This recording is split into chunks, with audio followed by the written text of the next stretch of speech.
My name's Jo, otherwise known as that.spitfire.bird on Instagram. I'm a Spitfire addict. This time on BARMY, I'm meeting a true Spitfire lover. I first found Jo on Instagram, where she seems to be hanging out with historical aircraft all the time. I wanted to find out more.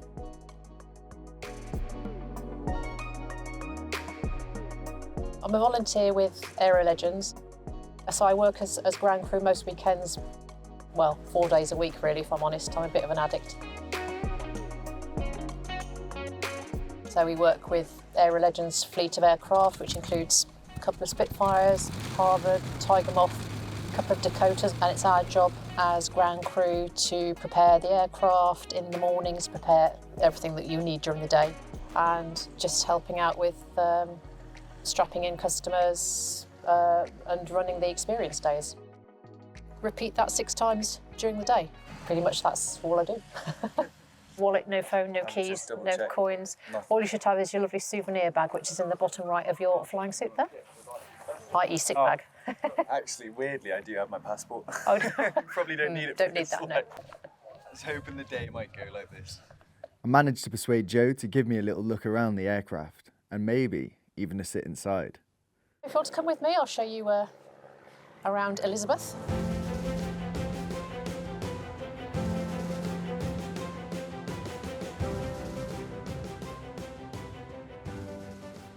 The Mark 9 Spitfire, originally built in April '44 at Castle Bromwich. Elizabeth does make grown men cry. I mean, you don't get that response in any other aircraft. Quite often you'll come to unstrap someone and they're sat there just when you think you need a moment because they're quite emotional. If you watch Parky, he'll go and tap her and say, "Well done, little girl," every time he gets out. So it's not just me who's mad. A lot of people will say, "Why do you call it she and her?" But I think anything that curvy and that beautiful and that dangerous has to be a she. So 2 cockpits, evidently, full dual control, so the customer in the back can have a little experience of what it's like to fly a Spitfire. Lovely, like a man who could take instruction. Then I have a delve down here for these lap straps, just to tighten those at the tops of your legs.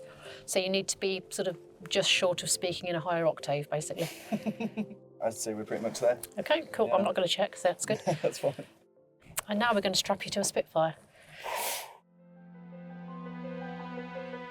Oh man, this is incredible. A little bit blown away. Shall I get out of the way and let you have a moment? So you need to speak quite loudly once the system's on. For rubber duck, do you copy over? Bogey, 2 o'clock. Tally ho.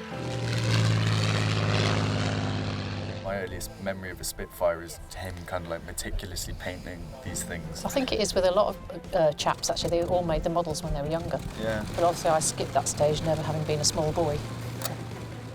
I love aerobatics. When I was a young teenager, I did quite a bit of gliding, and a lot of the older chaps there would take me up as ballast when they were practicing their aerobatic manoeuvres, so I think I got a bit of a taste for just being flung around, basically.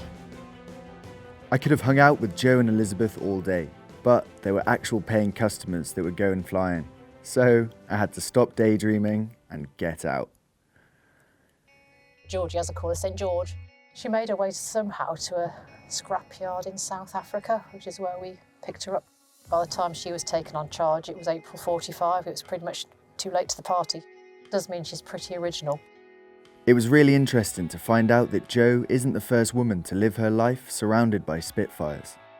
A couple of the ATA ladies, who are obviously my personal heroes.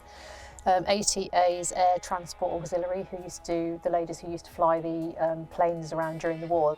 Mary Ellis, Joy Lofthouse, I think was the one that said yes, the Spitfire. A bitch on the ground, but a lady in the air. These ATA ladies can use the expression, they had balls of steel, with no experience whatsoever other than a little manual, pilot's notes, probably no bigger than you'd get for a toaster nowadays, and just getting in and flying.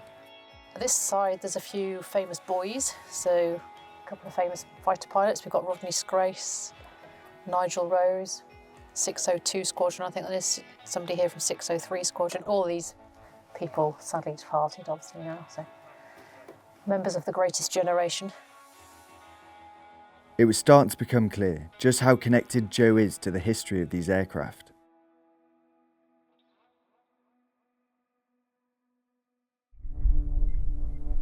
Something about these old aircraft, they sort of have a personality. It's difficult to explain. They have like a character.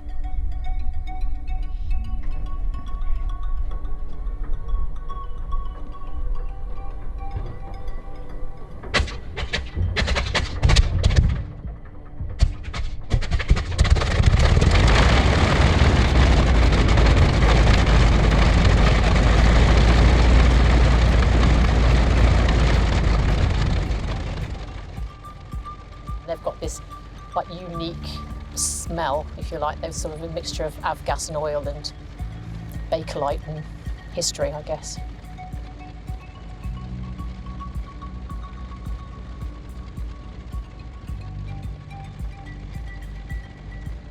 Just that connection to the sound and the whole, history of it and what they did, and they're a symbol of, I suppose, freedom and defiance and bloody determination, really, aren't they? Which is the British bulldog spirit, I guess.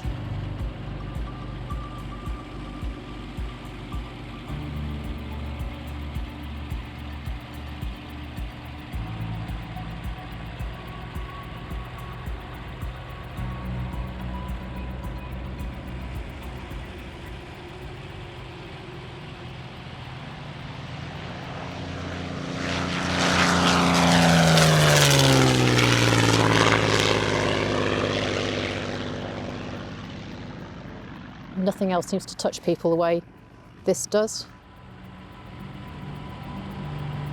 Jo's got the right idea.